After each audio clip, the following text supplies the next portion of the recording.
வணக்கம். நம்ம இன்னைக்கு பெரியாழ்வார் திருமொழியில 4ஆம் பத்துல 7ஆம் திருமொழி பார்க்க போறோம். இது ஒரு திவ்ய தேசம், திருக்கண்டம் அப்படின்னு சொல்லப்படக்கூடிய ஒரு திவ்ய தேசத்தை, கங்கை கரை நதியில் இருக்கக்கூடிய திவ்ய தேசம் அப்படின்னு பெரியாழ்வார் பாடுறாரு. நீங்க போய் தேடி பார்த்தீங்க அப்படின்னா, கூகுள் பண்ணி பார்த்தோம் அப்படின்னா, அது உத்தராகண்ட்ல இருக்கிறதா வருது. உத்தராகண்ட்ல இருக்கக்கூடிய ஒரு கோவிலாக அது காட்டுது. திருக்கண்டம் அப்படிங்கிற ஒரு இடம். அங்க ஒரு வைணவ கோவில். அந்த தலத்தை தான் பெரியாழ்வார் பாடியிருக்கிறதாக வருகிறது. சரி, இது அந்த தலத்தினுடைய பெருமைகளை எல்லாம் இந்த 10 பாடல்கள்ல பாடுறார். அதுதான் இதனுடைய சிறப்பு. என்னென்னலாம் அங்க இருக்கு அப்படிங்கிற மாதிரி. தங்கையை மூக்கும் தமையனை தலையும் தடித்த எம் தாசரதி போய் எங்கும் தன் புகழாயிருந்து அரசாண்ட எம் புருஷோத்தமன் இருக்கை. புருடோத்தமன் இருக்கு, புருடோத்தமன் இருக்கை. கங்கை கங்கை என்ற வாசகத்தால் கடுவினை களைந்திடவிற்கும் கங்கையின் கரைமேல் கைத்தொழ நின்ற கண்டம் எனும் கடிநகரே. கடினா காவல் மிகுந்த நகர். அங்க இறைவன் பள்ளி கொண்டிருப்பதனால் அது காவல் மிகுந்த நகராக இருக்கிறது. கங்கையின் கரைமேல் கைத்தொழ நின்ற, கங்கையின் கரைமேல் பிறர் கைத்தொழும்படியாக இருக்கக்கூடிய கண்டம் எனும் நகரில் முதல் 2 வரியில தங்கையின் மூக்கும், தங்கையாகிய ராவணனுடைய தங்கையாகிய சூர்பனகைய மூக்கை அறிந்தவன். லக்குவன் தான் அறிந்தான் அப்படின்னா கூட இங்க ராமனுடைய அனுமதியோடு தான் அவன் செய்கிறாங்கிறதுனால இப்படி அவன் மேல ஏற்றி சொல்றாரு. தங்கையின் மூக்கும் தமையனின் தலையும். இங்க ராவணனுடைய தலையை தடிந்தவன், அவன் அறுத்தவன் இல்லையா? தலையை தடிந்த எம் தாசரதி. தாசரதி அப்படிங்கிற வார்த்தைக்கு தசரதனுடைய மகன், சக்கரவர்த்தியின் மகன் அப்படிங்கிற பொருள் உண்டு. தாசரதி, தாசரதிங்கிற பெயரும் வைக்கிறது உண்டு குழந்தைகளுக்கு. தாசரதி தசரதனின் மகன், சக்கரவர்த்தியாக இருப்பவன் அப்படின்னு. போய் எங்கும் தன் புகழாயிருந்து அரசாண்ட எம் புருஷோத்தமன் இருக்கை. அப்படி அவன் சக்கரவர்த்தியாக அயோத்தியில் அமர்ந்து இந்த பூலகத்தை ஆண்டவனாகிய புருஷோத்தமன். புருஷோத்தமன்னா புருஷர்களுக்கெல்லாம் அரசன் அப்படிங்கிற பொருள். ஆண்மகளுக்கெல்லாம் அரசன் போன்றவன், அழகன் அரசன் போன்றவன், உயர்ந்தவன், ஆண்மகன்களிலேயே உயர்ந்தவன் புருஷோத்தமன் அப்படிங்கிற மாதிரி அதுக்கு பொருள் உண்டு. எப்பொழுதும் அவன் தங்கியிருக்கக்கூடிய இடம் எது என்றால் கங்கை கங்கை என்ற வாசகத்தாலே. கங்கை, ஆமா, தேவப்பிரயாகை. தேவப்பிரயாகை எனும் திருகண்டம், அதுதான் அந்த ஊரை பத்தி தான் இதுல பாடுறாரு. கங்கை கங்கை என்று சொன்னாலே உங்களுக்கு மோட்சம் கிடைக்கும். இப்போ சில ஊருக்கு போனா மோட்சம் கிடைக்கும், சில பேரை சொன்னா மோட்சம் கிடைக்கும் அப்படிங்கிற மாதிரி இருக்கு இல்லையா? அதனால இங்க கங்கை கங்கை என்னும் வாசகத்தாலே. இப்ப கங்கையில மூழ்கி எழுந்தால் நம்முடைய கடுவினைகள் எல்லாம் தீரும், பாவங்கள் எல்லாம் தீரும் அப்படிங்கிறது இந்து மதத்தினுடைய நம்பிக்கை. அப்போ கங்கை கங்கை என்று சொல்லும் பொழுதே அது நம்முடைய வினைகளை எல்லாம் போக்கக்கூடிய அளவிற்கு தன்மை உடையது. அந்த அளவிற்கு தேவகுணம் பொருந்தியதாகிய அந்த கங்கையினுடைய கரையில இருக்கக்கூடிய கங்கையின் கரை மேல் கைத்தொழ நின்ற கண்டம் எனும் கடிநகரே. அந்த கங்கையின் கரையின் மேல் பிறர் கைத்தொழும்படியாக அவன் கண்டம் என்கிற அந்த நகரில் வீற்றிருக்கிறான். அவனை நாம் வாழ்த்துவோம் அப்படிங்கிறார். சரி. சலம் பொதி உடம்பின் தழல் உமிழ் பேழ்வாய் சந்திரன் வெங்கதிர் அஞ்ச மலர்ந்து எழுந்த அனவும் மணிவண்ண உருவின் மால் புருஷோத்தமன் வாழ்வு நலம் திகழ் சடையான் முடிக்கொன்றை மலரும் நாரணன் துழாயும் கலந்து இழி புனலால் புகர் படு கங்கை கண்டம் எனும் கடிநகரே. இங்கு கங்கை ஆற்றுல பல வகையான மலர்கள் ஓடி வருகின்றன. அது என்னென்ன மலர்கள் எல்லாம் தாங்கிக் கொண்டு அந்த கங்கை ஆறு வருகிறது என்றால், நலம் திகழ் சடையான் முடி கொன்றை மலரும். நலம் படு சடையான், சடாமுடியை உடையவனாகிய சிவபெருமானுடைய தலையில் வைத்திருந்த கொன்றை மலரை எடுத்து கொண்டு வருகிறது.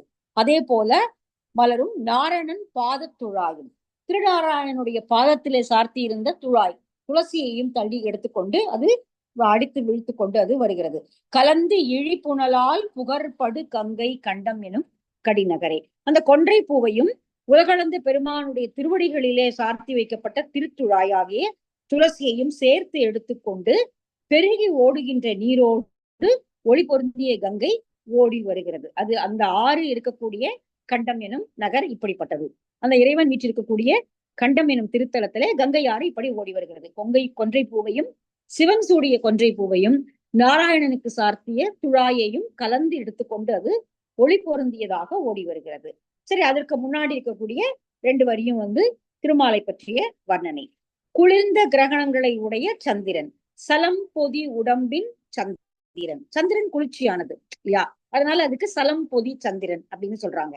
ஈரம் பொருந்தியது, குளிர்ச்சி பொருந்திய கிரகணங்களை உடைய சந்திரன். அடுத்தது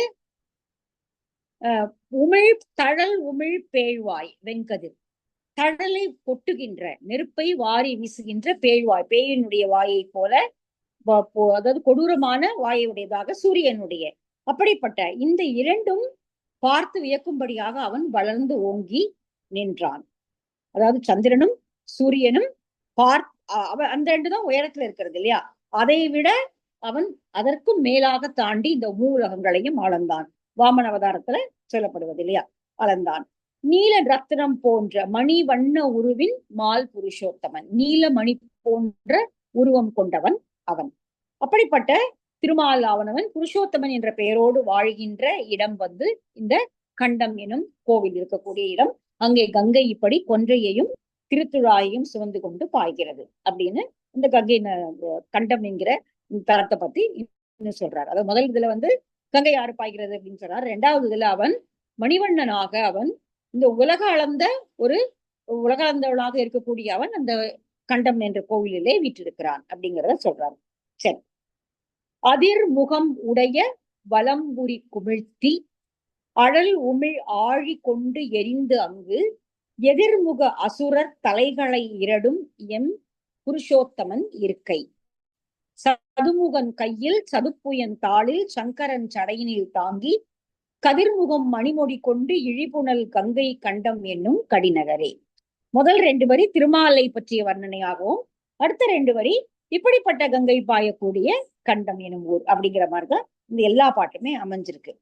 இங்க அதிர்முகம் உடைய வலம்புரி, அதிர்முகம் அதிரக்கூடிய ஓசையை எழுப்பக்கூடிய வலம்புரி சங்கை அவன் வைத்திருக்கிறான். அவனோட கையில் இருப்பது பாஞ்ச சன்னியம் இல்லையா, அந்த சங்கத்தை ஊதியவன் போருக்கு அழைக்கிறான்.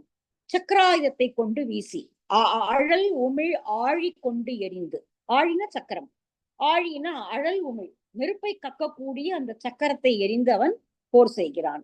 எதிர்முக அசுரர் தலைகளை இடரும், யாரெல்லாம் அவனை எதிர்த்து வருகிறார்களோ. திருமாலுக்கும் நிறைய போர் நடந்திருக்கு இல்லையா, நிறைய தேவ அசுரர் போர்கள்ல தேவர்களுடைய பக்கம் நின்று திருமால் போரிட்டு இருக்கிறான், நிறைய பேர் அவன் கொண்டு இருக்கிறான். அததான் இங்க சொல்றாரு. அதாவது அவனுடைய கையில் இருக்கக்கூடிய அதிரக்கூடிய ஓசையை எழுப்பக்கூடிய பாஞ்ச சன்னியத்தை முழக்கி அவன் தழல் உமிழக்கூடிய தன்னுடைய ஆழியாகிய சக்கரத்தை உருட்டி தன்னை எதிர்ப்படும் அசுரர்களுடைய தலைகளை எல்லாம் அவன் கொய்து எரிகிறான். இந்த போர்கள்ல, தேவ அசுர போர்கள்ல அசுரர்களுடைய தலைகளை எல்லாம் அவன் கொய்து எரிகிறான். அப்படிப்பட்டவனாகிய எம் புருஷோத்தமன் வீற்றிருக்கக்கூடிய இடம் என்பது இந்த கண்டம் என்கிற நகரானது. அப்ப அந்த ஊர்ல கங்கை பாய்கிறது. அது எப்படின்னா, பிரம்மதேவனுடைய கையில் இருந்து, சதுமுகன் கையில் 4 முகங்களை உடையவனாகிய பிரம்மதேவனுடைய கையிலிருந்து வருகிறது, அவனுடைய கமண்டலத்திலிருந்து வருகிறது. சதுப்புயன் தாளில் சங்கரன், சதுப்புயன் அப்படின்னா இங்கே திரும்ப ஒற்றி எடுத்துக்கொண்டு அது வருகிறது. அடுத்தது அது அப்படி ஓடி அது கீழே நம்ம பகீரத தவம் படிச்சிருப்போம். பகீரதன் கங்கையை இங்க பூமியில வரவழைக்கணும் அப்படிங்கும் போது அதனுடைய போர்ஸ் தாங்காது, கீழே வர முடியாது அப்படின்னும் போது சிவபெருமான் தன்னுடைய சடாமுடியில் அதை தாங்கி கொண்டு ஒரு கீற்றாக அதை வெளியில விடுகிறார். அப்புறம் தான் அது பூமிக்குள்ள உள்ள வருது அப்படின்னு சொல்லுவாங்க கதையில, புராண கதைகள் இல்லையா. இங்க அது திருமால் பிரம்மனுடைய கைகளில் தொட்டும், கைகளில் இருந்தும் திருமாலனுடைய பாதங்களை தொட்டும், அடுத்தது சடையுடையவனாகிய சிவனுடைய தலையிலை தொட்டும், தலையிலிருந்தும் இழிந்து அது கீழே விழுகிறது, கங்கையானது வருகிறது. கதிர்முகம் மணி முடி கொண்டு கதிர்முகம் மணி கொண்டு இழிபுணல் கங்கை கண்டம். நிறைய மணிகளை எல்லாம் அடித்து கொண்டு அது ஒளி பொருந்தியதாக வருகிறது. ரத்தினங்களை எல்லாம் அடித்து கொண்டு விழக்கூடிய, வேகமாக விழக்கூடிய தண்ணீரை உடைய கங்கை எனும் இது ஆறு அங்கு பாய்கிறது. அந்த கண்டம் என்கிற நகரில புருஷோத்தமனாகிய அவன் வீற்றிருக்கிறான். அவ்வளவுதான், புரியுது இல்லையா? சரி.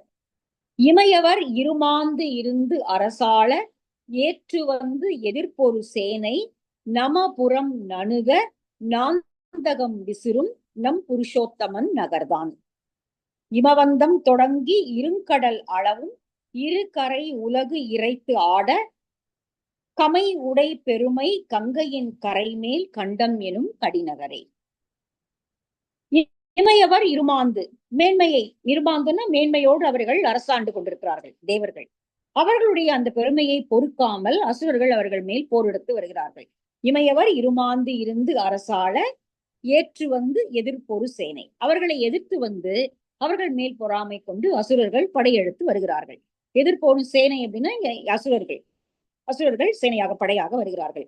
அப்போ அவர்கள் நமபுரம் அணுக, நமபுரம்னா யமன் வீற்றிருக்கக்கூடிய ஊருக்கு அவர்களை இவன் அனுப்புகிறான். நமபுரம்னா யமன் வாழக்கூடிய தெற்கு திசையில் யம வாழக்கூடிய இடம்.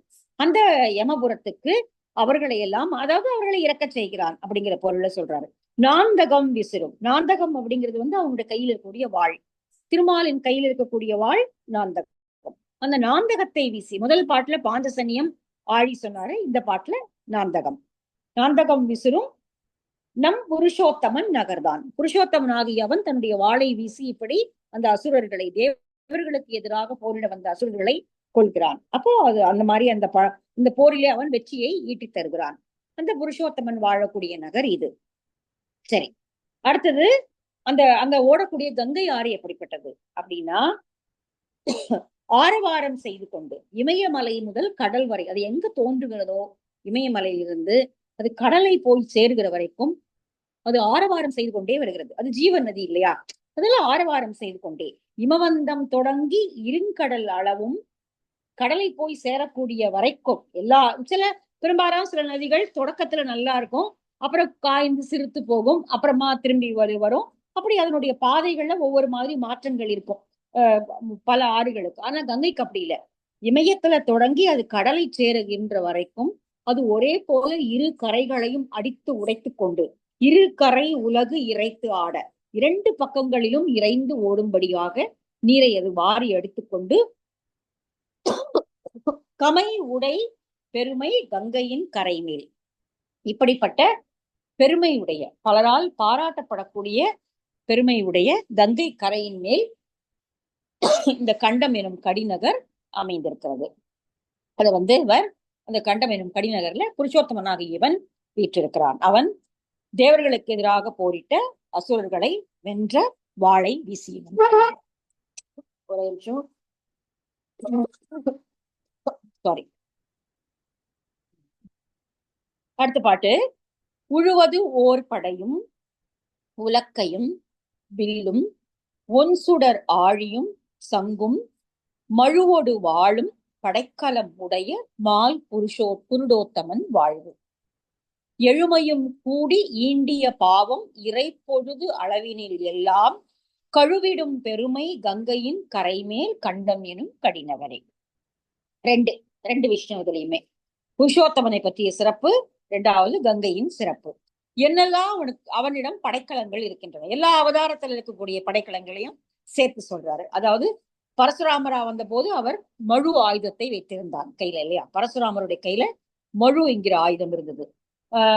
பலராமனாக இருந்த போது கலப்பை இருந்தது, கையில கலப்பை ஆயுதம் இருந்தது. அப்போ வந்து ஒன் சுடர் ஆழி மழு வாழ் எல்லாமே வந்து அவனுடைய படைக்கலங்கள் தான்.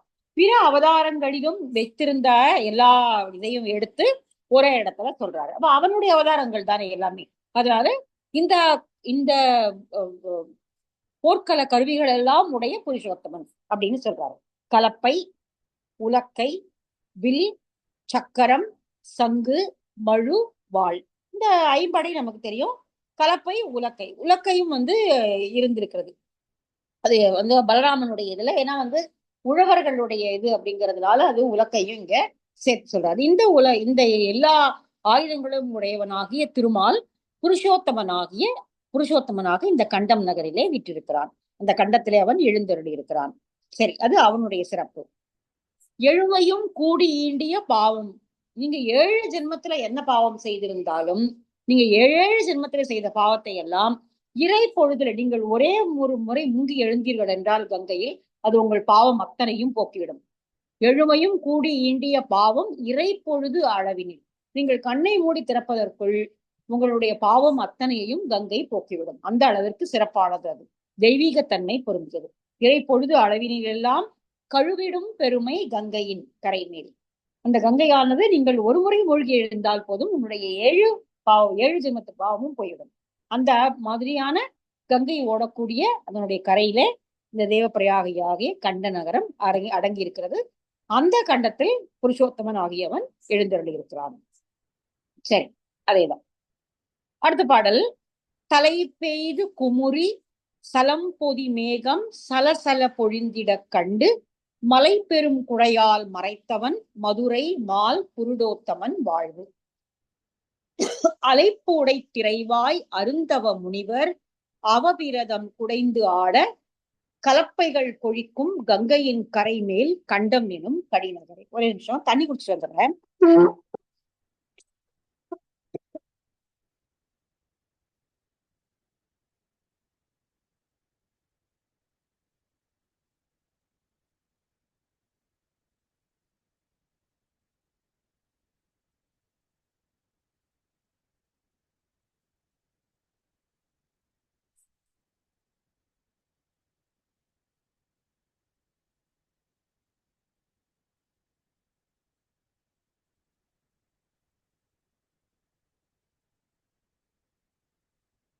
சாரி, தண்ணி எடுத்து வச்சுக்கணும். மத்தியானம் கொஞ்சம் சில்லுன்னு தண்ணி குடிச்சிட்டேன் லைட்டா, அது நான் தொண்டை கத்துறேன்.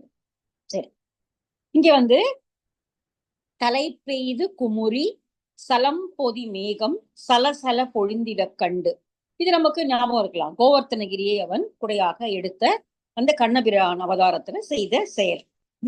மேகங்கள் ஆய்ப்பாடியை சுற்றி சூழ்ந்து கொண்டு சலம் பொதி மேகம், அப்படியே மேக பெருவெடிப்பு மாதிரி அப்படி மழை கொட்டி தீர்த்தன. அப்போ சலசல பொழிந்திட கண்டு, அப்படி மழை நிற்காமல் பொழிந்ததை கண்டு மலை பெரும் குடையால் மறைத்தவன் மதுரை.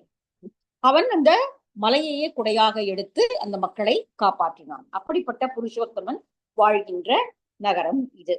இடையர்களுக்கு எந்த தீங்கும் வர முடியாதபடி வடமதுரையை விரும்புவனாகிய அவன் அந்த மலையை குடையாக எடுத்தான். அவன் புருஷோத்தமனாக இங்கே வாழ்கிறான். அலைப்பு உடை திரைவாய் அருந்தவ முனிவர் அவபிரதம் குடைந்து ஆட கலப்பைகள் கொழிக்கும் கங்கையின் கரை மேல் கண்டம் என்னும் கடிநகரை. அடுத்தது வந்து அந்த இடத்துல நிறைய தவ முனிவர்கள் வாழ்கிறார்கள். அந்த கண்டம் நகரில நிறைய தவ முனிவர்கள் திருமாலை வணங்கி கொண்டு வாழ்பவர்களாக இருக்கிறார்கள். அவர்கள் அந்த அலையில செய்வதற்கரிய தவத்தை செய்பவர்களான அருந்தவ முனிவர், அருமையான தவத்தை செய்யக்கூடிய இந்த முனிவர்கள் கங்கையினுடைய அந்த அலை வீசுகின்ற கரையிலே யாகம் நிறைவேற்றிய பின்பு செய்யக்கூடிய நீராடலை செய்கிறார்கள். அந்த யாக பூமி இப்ப யாகம் முடிஞ்சிருச்சு, யாகம் முடிஞ்ச பிறகு அவங்க திரும்ப வந்து நீராடுறாங்க. அப்ப அந்த யாக பூமியில வைக்கப்பட்டிருந்த கலப்பைகள் எல்லாவற்றையும் இந்த கங்கையானவள் அடித்து கொண்டு வருகிறாள். தண்ணி வேகமா பாஞ்சு வர்றதுனால அந்த யாக பூமியை அடித்து கொண்டு இந்த கங்கை நீரானது வருகிறது. அப்படிப்பட்ட கங்கை நீர் சூழ்ந்திருக்கக்கூடிய கண்டம் எனும் நகரிலே புருஷோத்தமன் ஆகியவன் வீற்றிருக்கிறான் அப்படின்னு சொல்றாரு. சரி, அடுத்தது வந்து கிருஷ்ணாவதாரத்துல கம்சனை கொன்ற அந்த செய்தியை சொல்றாரு. விற்பிடித்து இருத்து வேழத்தை முறுக்கி மேலிருந்தவன் தலை சாடி மற்பொருது எழப்பாய்ந்து அரையனை உதைத்த மால் புருடோத்தமன் வாழ்வு. அற்புதம் உடைய ஐராவதம் மதமும் அவர் இளம்படியர் ஒள் சாந்தும் கற்பக மலரும் இழிந்து கலந்து இழி கங்கை கண்டம் எனும் கடிநகரை. இது வந்து முதல் 4 வரி வந்து கிருஷ்ணாவதாரத்துல அவன் மல்லர்களை கொன்று அந்த வில்லை உடைத்து கம்சனை கொன்ற அந்த செய்தியை சொல்வது. விற்பிடித்து இருத்து, அவன் வந்து கம்சனுடைய படைச்சாலையில புகுந்து அவனுடைய வில்லை எல்லாம் முறித்து எடுத்து விட்டு வேழத்தை முறுக்கி அவனை கொல்ல வந்த கண்ணனை கொல்ல வந்த கம்சனுடைய பட்டத்து யானையாகிய குவலய பீடம் என்கிற யானையை அவன் கொள்கிறான். அது நம்ம பல தடவை பல பாடல்கள்ல பார்த்திருக்கோம். வேழத்தை முறுக்கி மேலிருந்தவன் தலை சாடி, அதற்கு மேலிருந்து அந்த குவலய பீடத்தை இயக்கி கொண்டு வந்தவனாகி அந்த பாகன்ற பழைய யானை பாகர் அவனையும் கொன்று மற்பொருது எழப்பாய்ந்து. அப்ப நிறைய மல்லர்கள் கண்ணனோடு போரிடுவதற்காக வருகிறார்கள். அப்புறம் கடைசியில தான் அவன் கம்சனை போரிட்டு கொள்கிறான். முதல்ல அவன் ஏவி விட்ட ஆட்கள் எல்லாம் இவனோடு போரிட வருகிறார்கள். அந்த மல்லர்களையும் இவன் அந்த மற்போரிலே வென்று சாய்க்கிறான். மற்பொருது எழப்பாய்ந்து அரையனை உதைத்த, அரையனை இங்க கம்சனை அவனுடைய தலைமுடியை பிடித்து இழுத்து அவனை உதைத்து கொன்றவனாகிய மால் புருஷோத்தமன், திருமாலாகிய புருஷோத்தமன் வாழக்கூடிய நகர் இந்த கண்டம் எனும் நகர். அந்த கங்கை ஆறுல என்னெல்லாம் கலந்து ஓடுது அப்படின்னா, இந்த கங்கை ஆற்றை பார்த்து ஐராவதம் அப்படியே வியக்குது. ஐராவதம் வந்து இந்திரனுடைய யானை இல்லையா, வெள்ளை யானை. ஐராவதம் இந்திரனுடைய யானை. அந்த ஐராவதத்தினுடைய அப்படி அது பார்த்து வியக்கிறதால அதனுடைய மதநீர் ஒழுகிறதா. யானைக்கு வந்து ஒரு பர்டிகுலர் பீரியட்ல தான் மதம் பிடிக்கும் இல்லையா, அப்ப மதநீர் ஒழுகும். அப்போ ஐராவதம் கங்கையை பார்த்தோம்னா அப்படியே வியந்து போய் அதனுடைய மதநீர் ஒழுகுகிறது. அந்த மதநீர் அப்படியே கங்கையில சேர்ந்து வருகிறது. கூடவே அந்த தேவலோகத்துல இருக்கக்கூடிய இளம் பெண்கள் சந்தனம் பூசி இருக்கிறார்கள். அந்த சந்தனமும் அந்த கங்கை ஆற்றோடு, ஏன்னா மேல இருந்து தானே இறங்கி வருது கங்கை இல்லையா, பிரம்மனுடைய கைகள்ல பட்டும் திருமாலனுடைய பாதங்களை தொட்டும் திரு சிவனுடைய சடாமுடியை தொட்டும் தான் அது வருது. அப்ப 3 உலகங்களையும் தாண்டிதான் வருது. அப்ப வந்து அந்த தேவ மகளிர் பூசி இருக்கக்கூடிய சந்தனத்தையும் அது சுமந்து கொண்டு வருகிறது. அவர் இளம்படியர் ஒள் சாந்து, சாந்துன்னா சந்தனம், வண்ண பொடிகள் இல்லதான். கற்பக மலரும், அந்த தேவலோகத்தில் இருக்கக்கூடிய கற்பக மலரையும் அது சுமந்து கொண்டு, மரம் இருந்தால் அதுல இருந்து பூக்குழ விழுந்திருக்கும், அந்த கற்பக மலர்கள் விழுகின்றன. அந்த மலர்களை எல்லாம் எடுத்துக்கொண்டு கங்கை ஆறு ஓடி வருகிறது. அந்த கங்கை கண்டம் எனும் நகரிலே பாய்கிறது. அப்படிப்பட்ட இடத்துல அவன் புருஷோத்தமன் ஆகியவன் வீற்றிருக்கிறான். சரி. திரை பொறு கடல் சூழ் திண்மதில் துவரை வேந்து தன் மைத்துனன் மார்க்காய், திரை பொறு கடல் சூழ் திண்மதில் துவரை வேந்து தன் மைத்துனன் மார்க்காய் அரசனை ஏவிய அரசினை அருளும் அரிபுருடோத்தமன் அமர்வு. நிறை நிறையாக நெடியன யூபம் நிரந்தரம் ஒழுக்குவிட்டு 2 கரைபுரை வேள்வி புகைக்கமழ் கங்கை கண்டம் எனும் கடிநகரே. திரை பொறு கடல் சூழ் திண்மதில், அலைகள் வந்து மோதுகின்ற, திரை பொறு அலைகள் வந்து மோதுகின்ற கடலால் சூழப்பட்ட திண்மதில், திண்மையான உயரமான மதில் சூழ்ந்திருக்கக்கூடிய துறை, துவாபரகையில இருக்கக்கூடியவனாகிய அவன் தன்னுடைய அத்தை மகன்களாகிய பாண்டவர்களுக்காக வேந்து தன் மைத்துனன் மார்க்காய், அந்த துவாரகையில் இருக்கக்கூடிய மன்னனாகிய அவன் கண்ணன் தன்னுடைய அத்தையினுடைய மகன்களாகிய பாண்டவர்களுக்காக அரசனை அவிய அரசினை அருளும்.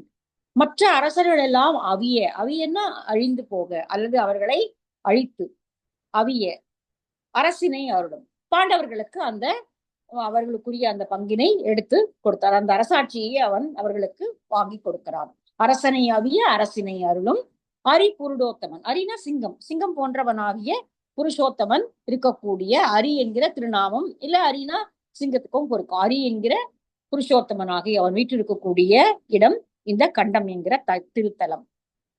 சரி, அங்க ஏற்கனவே முதல் பாட்டுல பார்த்தோம் அருந்தவ முனிவர்கள் எல்லாம் அங்க யாகம் ஏற்றுகிறார்கள் என்று. அப்ப யாகசாலை வளர்ப்பதற்கு முதல்ல இந்த கொடிக்கம்பம் வைப்பாங்க. கொடிக்கம்பம் ஒன்றை நாட்டி, இப்ப நம்ம வந்து பந்தக்கால் நடுறது அப்படின்னு சொல்லுவோம் இல்லையா, எந்த ஒரு மங்கள காரியம் செய்யணும் அப்படின்னா கூட வீட்டுல திருமணம் விசேஷம் அல்லது ஏதாவது கோவில் குடமுழுக்கு விழா எதுனாலும் முதல்ல பந்தக்கால் நடுவாங்க. பந்தக்கால் நட்டு அதுல வந்து திருப்பலி சாற்றி அதற்கு சில வைதிகங்கள்லாம் பண்ணிட்டு அதுக்கப்புறம் தான் அந்த செயல்களை தொடங்குவாங்க. அப்போ அப்படி பந்தக்கால் நாட்டி அந்த வேள்வி தம்பம் நாட்டுறதுக்கு பேர் வந்து யூபம் அப்படின்னு பேர். ரொம்ப புது வார்த்தையா இருக்கு இல்லையா, யூபம். யூபம் அப்படின்னா அந்த கொடி மரம். அதாவது ஒரு யாகத்தை அமைக்கும் பொழுது, அந்த யாகத்தை செய்ய ஆரம்பிப்பதற்கு முன்னாடி இந்த கொடிமரத்தை நடுவாங்க. இப்ப கோவில்கள்ல கூட கொடிமரம் உண்டு, கொடிமரமும் அந்த பலி பீடமும் உண்டு. அது போல இங்க வந்து யூபம் அப்படின்னா அந்த வேள்விக்கான கொம்புகளை நடுதல், அதுக்குதான் யூபம்னு பேரு. வந்து யூபத்தை நட்டு நிறையாக நெடியனை, அப்போ அவ்வளவு வேள்வி இங்க நடக்குது. அவ்வளவு வேள்வி நடக்கிறதுனால நிறையாக கூட்ட வரிசையா, நிறைனா வரிசையாக யூபம் நாட்டப்பட்டிருக்கிறது. யூபம்ங்கிற வார்த்தை புறநானூர்லயும் வருது. புறநானூர்ல 4-5 பாடல்கள்ல யூபம் அப்படிங்கிற வார்த்தை, அதாவது ராசசூயம் வேட்ட பெருநற்கிள்ளி, இந்த அவனுடைய போர்ல வெற்றி பெற்ற பிறகு நீ ஆட்டிய யூபம் அப்படிங்கிற மாதிரி எல்லாம் புறநானூறு பாடல்கள்லையும் வருகிறது. இப்ப நிறையாக நெடியன யூபம் நிரந்தரம் ஒழுக்கு விட்டு 2 கரைபுரை வேள், அங்க வந்து நிறைய வேள்விகள் நடக்கின்றன. இந்த கண்டம் என்கிற திருத்தலத்துல அருந்தவ முனிவர்கள் வசிப்பதனால அந்த கங்கை கரையோரம் நிறைய வேள்விகள் எப்பொழுதும் நடைபெற்று கொண்டே இருக்கின்றன. அதனால நீண்ட யூப ஸ்தம்பங்கள் வரிசையாக பொருத்தப்பட்டு அங்க அக்னியினுடைய தூபங்கள், அக்னி வளர்ப்பதனால அந்த புகை எப்பொழுதும் கமழ்ந்தபடியே இருக்கிறது அந்த இடத்துல. அக்னியின் தூபங்கள், நறுமணம், இதெல்லாம் அந்த கங்கை ஆறுல தானே வீசப்படும் இல்லையா, அந்த யாகத்தினுடைய இதெல்லாம் கங்கையில வீசுவாங்க. அப்போ அந்த யாகத்தினுடைய அந்த புகையினுடைய மனத்தையும் பூக்களுடைய நறுமணத்தையும் சுமந்து கொண்டு கங்கை ஆறு அங்கே பாய்கிறது, அந்த கண்டம் எனும் திருத்தலத்திலே பாய்கிறது. சோ இப்படிப்பட்ட தன்னுடைய மைத்துனன்மார்களுக்காய் அரசனை மீட்டுக் கொடுத்த புருஷோத்தமனாகிய அவன் இப்படிப்பட்ட கங்கை ஆறு பாயக்கூடிய தலத்திலே வீற்றிருக்கிறார் அப்படின்னு சொல்றாரு. சரி, அடுத்தது நிறைய இடங்கள்ல இருக்கான் இல்லையா, நிறைய எல்லா இடங்கள்லயும் புருஷோத்தமன் இருக்கிறான், இங்க எல்லாமும் இருக்கா அப்படின்னு ஒரு லிஸ்ட் சொல்றாரு. வடதிசை, மதுரை, சாலக்கிரமம், வைகுந்தம், துவரை, அயோத்தி, இடம் உடை வதரி இடவகை உடைய எம் புருடோத்தமன் இருக்கை, தடவரை அதிர தரணி விண்டு இடிய தலை பற்றி கரைமரம் சாடி கடலினை கலங்க கடுத்து இழி கங்கை கண்டம் எனும் கடினவரை. அவன் வடதிசையில வடமதுரையில வீற்றிருக்கிறான், சால கிராமத்துல இருக்கான், வைகுந்தத்துல இருக்கிறான், துவரைனா துவாரகாபுரி, துவாரகாபுரியில இருக்கிறான். அடுத்தது அயோத்தியும் அவனுக்குரிய இடம்தான். இப்படி எல்லா இடங்களிலும் நிறைய பல்வேறு இடங்களில் இடம் கொண்டிருப்பவனாகிய அல்லது வதிபவனாகிய எம்முடைய புருஷோத்தமன் இந்த இடம் மலைகள் சூழ்ந்த பெரிய மலைகள் எல்லாம் சாரி இந்த இடமுடை வதறி இடவகை உடைய எம் புருஷோத்தமன், இப்படி விதவிதமான இடங்களை எல்லாம் இருப்பிடமாக கொண்டவனாகிய புருஷோத்தமனாகிய இவன் இங்க திருக்கண்டத்திலும் வீற்றிருக்கிறான். தடவரை அதிர, இந்த பூமியே அதிரும்படியாக, தரணி விண்டு இடிய, இரண்டாக அப்படி பிளந்து போகும்படியாக, பூமி இரண்டு பாக பிளந்து போகும்படியாக தலை பற்றி மலைகளை எல்லாம் சாடிக்கொண்டு கங்கையானவள் மிக வேகமாக இங்கே ஓடி வருகிறாள்.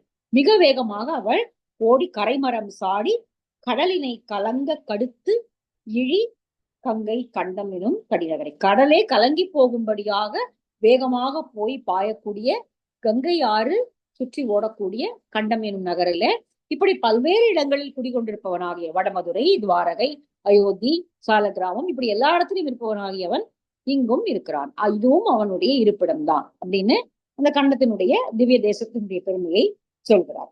சரி, அடுத்தது பாட்டு கொஞ்சம் ஒரு டஃப்பான பாட்டு. ஏன்னா அவங்க என்ன சொல்ல வராரு அப்படிங்கறது இதை முழுமையா புரிஞ்சுக்க முடியல. 2-3 உரைகள் பார்த்த போதும் இது, அதாவது சில இடத்துல சில குழு குறிகளோடு எழுதுவாங்க இல்லையா, அந்தந்த சமய சார்ந்த அந்த குழு குறிகளோட எழுதுற வழக்கம் உண்டு. அது போல 3 அப்படிங்கிற சொல்லை வைத்து இங்க ஆழ்வார் இந்த பாடலை எழுதியிருக்கிறார். 3 எழுத்து அதனை, 3 எழுத்து அதனால், 3 எழுத்தாக்கி, 3 எழுத்தை ஏன்று கொண்டு இருப்பார்க்கு இரக்கம் நன்குடைய எம் புருஷோத்தமன் இருக்கை, 3 அடி நிமிர்த்தி 3னில் தோன்றி 3னில் 3 உரு ஆனான், கான் தடம் பொழில் சூழ் கங்கையின் கரை மேல் கண்டம் எனும் கடினகை. எத்தனை 3 வருது பாருங்க. 1 2 3 4 5 6 7 8 9 3. சரி, 3 எழுத்து பிரணவ மந்திரம் அப்படி இல்ல, ஓம் அப்படி இல்ல, 3 எழுத்து அடக்கம் இல்லையா, ஆ உ இம், இந்த 3 அதுல இருக்கு. இப்போ 3 எழுத்து, 3 எழுத்தாகிய பிரணவ மந்திரம். பிரணவ மந்திரம் என்பது ஓம். அந்த ஓம்ல 3 எழுத்து இருக்கு. ஆ உ அம் இம் 3 இருக்கு. ஆ உ ம, சாரி இம் இல்ல மா, ஆ உ மா, இந்த 3 சேர்ந்துதான் ஓம் அப்படிங்கிறது. அப்ப இந்த பிரணவத்தை 3 எழுத்தாக பிரித்து அந்த 3லும் அவன் இருக்கிறான். 3 எழுத்து அதனை, 3 எழுத்து அதனால், 3 எழுத்தாக்கி 3 எழுத்தை ஏன்று கொண்டிருப்பார்கள். இந்த 3 எழுத்தையும் தமக்கு தஞ்சமாக கொண்டு, இந்த பிரணவத்தை தம்முடைய தஞ்சமாக மனதில், அப்படி நம்ம சிம்பிளா புரிஞ்சுக்கலாம், என்று கொண்டு அந்த நாராயணா என்க கூடிய அந்த பிரணவத்தை யார் மனதிலே சுமந்து கொண்டு எப்பொழுதும் இருக்கிறார்களோ அவர்களுக்கு அவன் இரக்கமுடையவனாக, அவர்கள் மேல் அவன் அன்புடையவனாக, கருணையுடையவனாக அந்த புருஷோத்தமன் இருக்கிறான். அவ்வளவுதான். ஆ உ மா என்கிற 3 எழுத்தை கொண்ட பிரணவ மந்திரத்தில் அந்த 3லும் அவன் இருக்கிறான். அந்த 3 எழுத்தை யார் மனதிற்குள்ளே தங்களுடைய தியான மந்திரமாக வைத்திருக்கிறார்களோ அவர்கள் மேல் அவனுக்கு அன்பு உண்டு. அவ்வளவுதான். அப்படிதான் அதை புரிஞ்சுக்கிறோம். வேற எதுவும் அவர் ஜியர் எழுதின அந்த இதுலயும் பார்த்தேன், அதுவும் எனக்கு சரியா புரியல. அதனால இந்த மேலோட்டமான இந்த பொருளை நம்ம 3 சொல்லாக்கி, அது என்ன இந்த இந்த 2 சொல்லோட அது சேர்த்து 3 சொல்லாக்கி அதெல்லாம் புரியல. ஓகே, இந்த ஆத்மாவிற்கு 3 நன்மையை தோற்றுவித்து கொடுக்கக்கூடியவனாகி அவன் இந்த அப்படி அந்த பிரணவத்தை ஓதக்கூடியவர்களுடைய மனதில் வீற்றிருக்கிறான். அவ்வளவுதான். அது புருஷோத்தமன் அங்கு இருக்கிறான். 3 அடி நிமிர்த்து 3னில் தோன்றி, அவன் அந்த புருஷோத்தமன் ஆகியவன் 3 அடி நிமிர்த்து அப்படிங்கிறது இந்த வாமன அவதாரத்துல வந்தது. 3 அடி நிமிர்த்து 3னில் தோன்றி 3னில் 3 உரு ஆனான். இதுவும் இங்க பெருசா விளக்கமா எழுதல. வேற ஏதாவது அப்புறமா விளக்கம் பார்த்தனா நம்ம அடுத்த பாடலில் வரும்போது சொல்லலாம். இதோட எளிய விளக்கமாக எங்கேயாவது கொடுத்திருந்தாங்கன்னா அதை பார்ப்போம். சரி. கான் தடம் பொழில் சூழ் கங்கையின் கரை மீது. நிறைய தண்ணீர் வளம் பாயக்கூடிய இடம் அப்படிங்கிறதுனால அது வந்து காடுகள் சூழ்ந்திருக்கக்கூடிய தடம் பொழில் பொழில் சூழ்ந்திருக்கக்கூடிய இடமாக, சோலைகள் நிறைந்திருக்கக்கூடிய இடமாக அந்த இடம் காட்சியளிக்கிறது. எனவே இப்படிப்பட்ட அழகானதொரு, எனவே உத்தராகண்ட்னு சொல்லியாச்சு, தேவப்பிரயாக இல்லையா, மலைகள் சூழ்ந்த, மலையில் இருக்கக்கூடிய பொழில்கள் காடுகள் சூழ்ந்த ஒரு அழகான இடம். அந்த இடத்துல அவன் இந்த திருக்கண்டம் என்கிற நகரிலே அவன் வீற்றிருக்கிறான் அப்படின்னு சொல்றார்.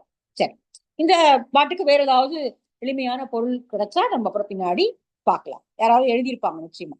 சரி, இந்த 10 பாடல்களையும் படிப்பவர்களுக்கு என்ன கிடைக்கும் அப்படிங்கறதா என்னுடைய நிறைவு பாடல். பொங்கு ஒலி கங்கை கரைமலி கண்டத்து உரை புருஷோத்தமன் அடிமேல் வெங்கலி நலியா வில்லிபுத்தூர் கோன் விட்டு சித்தன் விருப்புற்று தங்கிய அன்பால்சை தமிழ் மாலை தங்கிய நாவுடையார்க்கு கங்கையில் திருமால் கழலினை கீழே குளித்திருந்த கணக்காமே. கங்கையிலே நீங்கள் மூழ்கி திருமாலுடைய பாதங்களை தொட்டு குளித்த அந்த நன்மையை நீங்கள் அடைவீர்கள். கங்கையில மூழ்கி அந்த பெருமாளுடைய திருவடிகளை நிரந்தரமாக சேவித்துக் கொண்டிருக்கக்கூடிய அந்த தன்மை இதை படிப்பவர்களுக்கு கிட்டும் அப்படின்னு சொல்றாங்க. பொங்கோலி கங்கை கரைமலி மண்டபம், பொங்கி பாயக்கூடிய ஓசை மிகுந்த கங்கை ஆறு பாயக்கூடிய இந்த கண்டத்திலே உரையக்கூடியவனாகிய திருமாலை பற்றி பெரியாழ்வார் பாடியிருக்கக்கூடிய இந்த 10 பாசுரங்களையும் படிப்பவர்கள் அந்த கங்கையில மூழ்கி அவனுடைய திருவடிகளை எப்பொழுதும் நினைத்துக் கொண்டிருக்கக்கூடிய பேரினை பெறுவார்கள். அதுதான் அவர்கள் அடையக்கூடிய பலன் அப்படின்னு சொல்றாரு. சோ இது வந்து திருக்கண்டம் அப்படிங்கிற ஒரு திவ்ய மங்களாசாசனம் செய்யப்பட்ட ஒரு இடம். மங்களாசாசனம் அப்படின்னா ஆழ்வார்களால் பாடப்பட்ட தலம் அப்படிங்கிற அர்த்தம். அடுத்தது நம்ம ரொம்ப அழகான ஒரு திருப்பதியை பத்தி பார்க்க போறோம். அடுத்த பாட்டுல திருப்பதியை பத்தி பார்க்கலாம்.